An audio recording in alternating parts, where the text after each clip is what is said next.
நள்ளிரவு காளி தேவி நேரில் தோன்றினாள். ஆனால் அவளை பார்த்த மனிதன் பயப்படவில்லை. காற்று வீசியது. கோவிலின் தீபங்கள் மணின. நடுவில் தியானித்து நின்றான் தெனாலிராமன். அம்மா, எனக்கு அறிவு அருள் செய். 1000 முகங்களுடன் காளி தேவி வெளிப்பட்டாள்.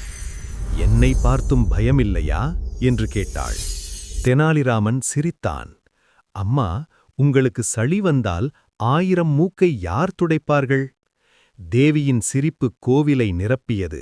ஆனால் சோதனை இன்னும் இருந்தது. அவள் முன் 2 கிண்ணங்கள் தோன்றின. ஒன்றில் செல்வம், மற்றொன்றில் அறிவு. ஒன்றை மட்டும் தேர்வு செய். அடுத்த நொடி தெனாலிராமன் 2ஐயும் கலந்து ஒரே மூச்சில் குடித்தான். ஏன் விதியை மீறினாய் என்று கேட்டாள். அம்மா, அறிவில்லா செல்வம் அழிவு, செல்வமில்லாத அறிவு பயன் தராது.